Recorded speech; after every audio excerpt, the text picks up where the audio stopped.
Hello, everyone. Welcome to the Newsbrowse News broadcast. According to Thai Sounds, Vice Admiral Rob Magowan, commander of the UK Cyber and Special Operations Command, CSAO, stated at the Shangri-La Dialogue in Singapore on May 30th that the UK dispatches warships through the Taiwan Strait to uphold freedom of navigation and the United Nations Convention on the Law of the Sea. Agoys and Fispist, Agualad economized prosperity, drawing a comparison to the English Channel, which, despite overlapping territorial waters, remains open for international shipping. He asserted that nations should not arbitrarily create no-go zones.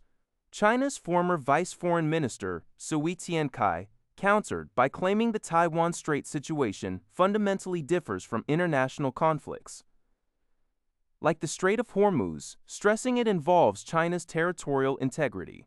He argued China has the most to gain from Taiwan Strait stability and that reunification, without external interference, is a matter for Chinese on both sides.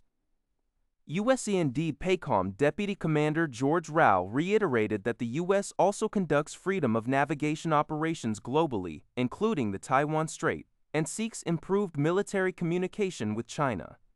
The UK has previously affirmed its commitment to freedom of navigation in the Indo-Pacific, including the Taiwan Strait and South China Sea, with a British frigate having transited the strait last year.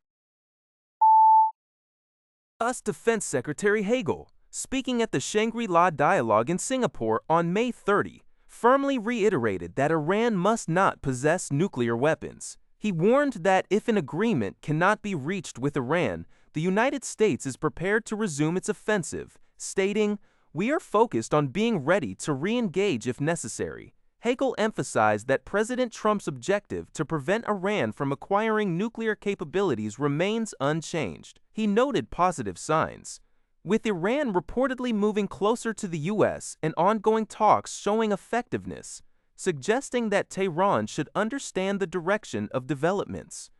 Hagel also asserted that while Iran might claim control over the Strait of Hormuz, it is, in fact, the U.S. that maintains control. He warned that if Iran is unwilling to agree to a non-nuclear deal, they would deal with the U.S. military, which possesses more than sufficient weapon reserves for such a mission, whether in the Middle East or globally.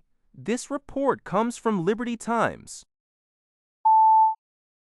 According to Lina Zabout, the U.S. Trump administration has reversed its previous announcement that foreign nationals would be required to return to their home countries to apply for U.S. permanent residency, commonly known as a green card.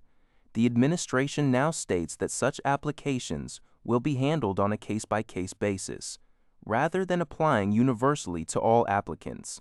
This clarification comes after the U.S. Citizenship and Immigration Services had initially declared that temporary non-immigrant visa holders, including students, H-1B and L visa employees, as well as tourists, would need to apply from their countries of origin with only specific exemptions.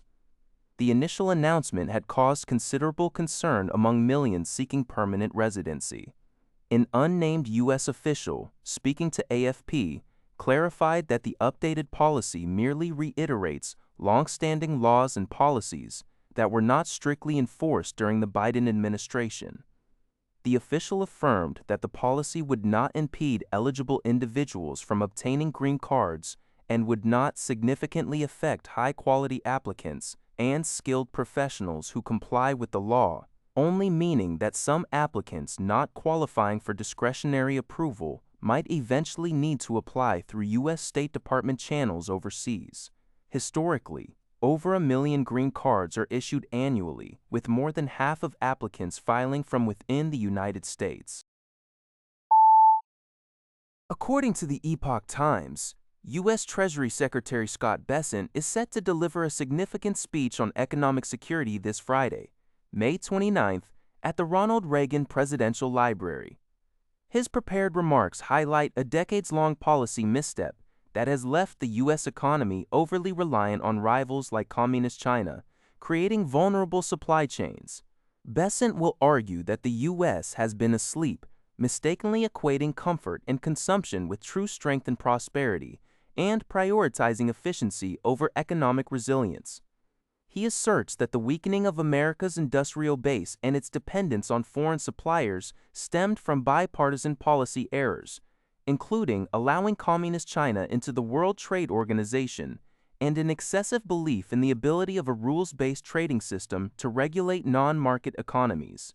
Bessent will emphasize that President Trump's America First agenda, which places national and economic security at its core, is actively working to rectify these past mistakes. This includes measures like tariffs and efforts to rebuild U.S. shipbuilding capabilities and secure critical mineral and pharmaceutical supply chains, distinguishing between healthy interdependence and dangerous over-reliance. The administration is also engaging with allies to find alternative sources for critical materials like rare earths, which China frequently uses as leverage. CNA reports that ASEAN member states are on track to sign a landmark Regional Digital Economy Framework Agreement, DFA, in November 2026. Negotiations for this comprehensive region-wide pact successfully concluded in Manila this week. The Ministry of Trade and Industry, MTI, of Singapore welcomed this development. The DFA aims to significantly strengthen digital connectivity and integration among ASEAN nations. It introduces streamlined, robust, and shared digital rules designed to facilitate digital trade, simplify digital trade procedures, and support trusted cross-border data flows. Additionally, the agreement seeks to enhance digital payments and electronic transactions, bolster online consumer protection, and promote greater digital interoperability across the Southeast Asian region.